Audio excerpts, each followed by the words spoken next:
প্রিয় দর্শক, আপনারা দেখতে পাচ্ছেন এটা আমার মেয়ের নানুবাড়ির পুকুর থেকে মাছ তোলা হচ্ছে।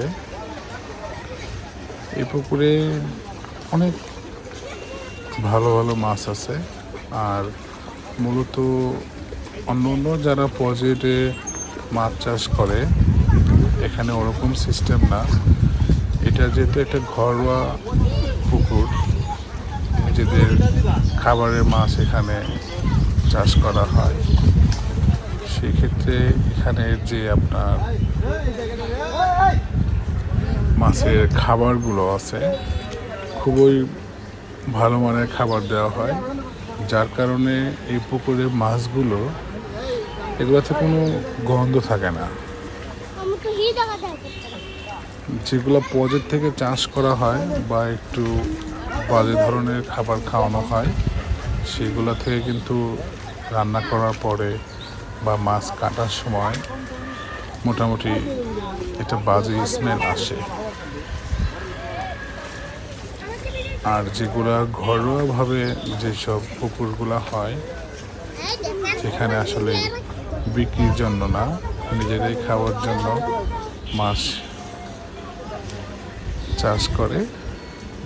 মূলত সেখানকার মাছগুলো অনেক স্বাদের হয়, অনেকটাই নদীর মাছ যেরকম ওগুলোর মতোই লাগে। দেখতেই পাচ্ছেন প্রচুর মাছ এই পুকুরে লাফালাফি করতেছে, জালে আটকে গেছে অনেক মাছ। তো এখান থেকে আবার যেগুলা আছে যে কিছুদিন পরে বাচ্চা দেবে, ওইসব মাছগুলো কিন্তু ছেড়ে দেওয়া হবে। ছেড়ে দিয়ে এখান থেকে যেগুলো মাছ আসলে এখন খাওয়ার উপযোগী হয়েছে, খাওয়া যাবে, সেগুলো আলাদা করা হবে। দেখতেই পাচ্ছেন মাছের লাফালাফি।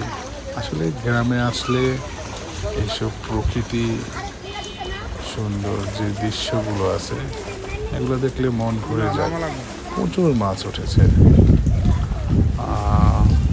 এখান থেকে সরপুরি যে মাছগুলো আছে ওগুলো নেওয়া হবে, আর কিছু সিলভার কাপ আছে ওগুলো ছেড়ে দেওয়া হবে। কিছু মাছ আসে, এগুলো দেখলেই বোঝা যায় যে কিছুদিন পরে ডিম দিবে। ওই মাছগুলো নেওয়া যাবে না। যাই হোক, আপনাদেরকে দাওয়াত রইল, চলে আসবেন।